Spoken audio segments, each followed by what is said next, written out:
നമസ്കാരം. എല്ലാ മാന്യ സുഹൃത്തുക്കൾക്കും സിനിമ എന്ന യൂട്യൂബ് ചാനലിന്റെ ഏറ്റവും പുതിയ വീഡിയോയിലേക്ക് സ്വാഗതം. കേരളത്തിൽ വളരെ വലിയ നെഗറ്റീവ് റിവ്യൂസ് കിട്ടിയ ഒരു ചിത്രമായിരുന്നു പുഷ്പ 2 എന്ന് പറയുന്ന സിനിമ.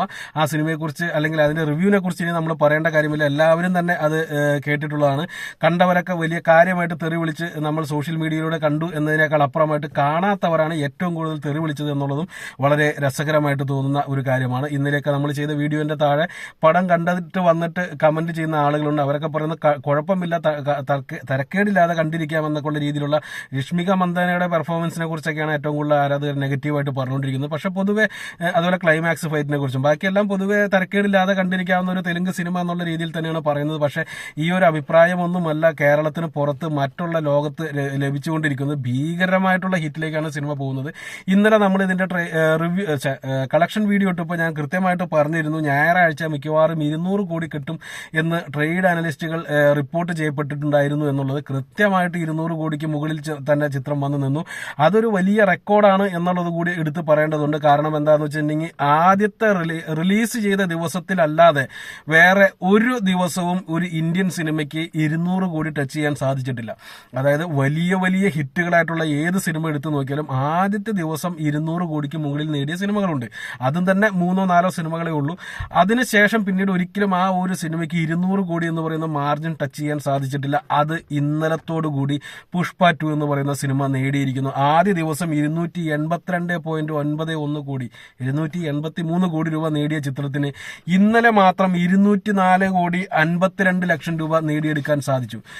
നമ്മൾ ഓരോ ദിവസത്തെയും കണക്കുകൾ നോക്കുകയാണെങ്കിൽ 282 കോടി 91 ലക്ഷം രൂപ ആദ്യ ദിവസം നേടിയ ചിത്രം വേൾഡ് വൈഡ് ആയിട്ടുള്ള കണക്കുകളാണ് ഈ പറയുന്നത്. രണ്ടാം ദിവസം 134 കോടി 63 ലക്ഷം രൂപയിലേക്ക് വീഴുന്നത് കാണാൻ സാധിക്കും. മൂന്നാം ദിവസം 159 കോടി 27 ലക്ഷം രൂപയിലേക്ക് വേൾഡ് വൈഡ് കളക്ഷൻ മാറുന്നത് കാണാൻ സാധിക്കും. ഇന്നലത്തെ കളക്ഷൻ നോക്കുമ്പോൾ അതായത് നാലാം ദിവസത്തെ കളക്ഷൻ നോക്കുമ്പോൾ 204 കോടി 52 ലക്ഷം രൂപയിലേക്ക് എത്തുന്നതായിട്ട് കാണാൻ സാധിക്കും. ഇത്രയൊക്കെ കാണുമ്പോൾ എനിക്ക് പടം കാണാൻ കൊതിയാവുന്നു എന്ന് തന്നെ പറയേണ്ടിയിരിക്കുന്നു. കാരണം ഞാൻ നേരത്തെ പറഞ്ഞിരുന്നു ഫസ്റ്റ് ഡേ നമുക്ക് കാണാൻ സാധിച്ചില്ല. നമ്മുടെ ആചാരപ്രകാരമൊക്കെ ആയിട്ട് ഇപ്പോൾ കാണാൻ പറ്റുന്ന ഒരു സാഹചര്യത്തിലേക്ക് എത്തിയിട്ടുണ്ട്. എന്തിനേലും അപ്പോൾ വരും ദിവസങ്ങളിൽ ഏതെങ്കിലും ഒരു ദിവസം പടം കാണാനായിട്ട് ഞാൻ ശ്രമിക്കുന്നതായിരിക്കും. പക്ഷെ ഇവിടെ ഞാൻ കഴിഞ്ഞ ദിവസം പോയി നോക്കിയപ്പോൾ ആളില്ലാത്തതിന്റെ പേരിൽ ഷോ ഇട്ടില്ല എന്നുള്ളൊരു വലിയ ദാരുണമായിട്ടുള്ളൊരു സംഭവം കൂടി നടന്നു. എന്തെങ്കിലും 4 ദിവസം കൊണ്ട് ഈ ചിത്രം 781 കോടി 33 ലക്ഷം രൂപ 781 കോടി 33 ലക്ഷം രൂപ എന്ന് പറയുമ്പോൾ റൗണ്ട് ചെയ്ത് നമുക്ക് 800 കോടി എന്ന് തന്നെ പറയാം. ഒരു 18 കോടി 67 ലക്ഷം രൂപയോളം നമുക്ക് ചുമ്മാ അങ്ങോട്ട് ഇട്ടുകൊടുക്കാം. വളരെ നിസ്സാരമായിട്ടുള്ള പൈസ ആയതുകൊണ്ട് എന്തെങ്കിലും മൊത്തം 800 കോടി രൂപയോളമാണ് 4 ദിവസം കൊണ്ട് വേൾഡ് വൈഡ് ആയിട്ട് ഈ സിനിമ നേടിയിരിക്കുന്നത്. ഹിന്ദിയിൽ റെക്കോർഡ് കളക്ഷൻ നേടിക്കൊണ്ടിരിക്കുന്നു എന്ന് തന്നെ വീണ്ടും പറയേണ്ടിയിരിക്കുന്നു. സിനിമ ഹിന്ദിയിൽ 500 കോടി ടച്ച് ചെയ്താലും അത്ഭുതപ്പെടാനില്ല എന്നുള്ള രീതിയിലേക്കാണ് കാര്യങ്ങൾ പോയിക്കൊണ്ടിരിക്കുന്നത്.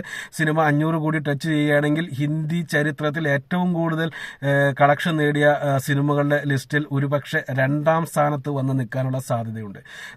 നിലവിൽ വർഷങ്ങളോളം ബാഹുബലി 2 ആയിരുന്നു ഹിന്ദിയിൽ ഏറ്റവും കൂടുതൽ കളക്ഷൻ നേടിയ ചിത്രം.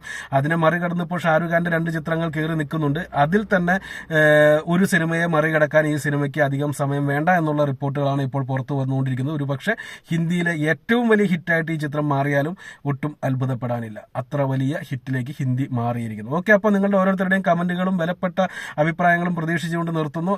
ചാനൽ സബ്സ്ക്രൈബ് ചെയ്യാത്തവരാരെങ്കിലും ഉണ്ടെങ്കിൽ ദയവ് ചെയ്ത് ചാനൽ ഒന്ന് സബ്സ്ക്രൈബ് ചെയ്യണമെന്ന് വിനീതമായി അഭ്യർത്ഥിക്കുന്നു. നന്ദി, നമസ്കാരം.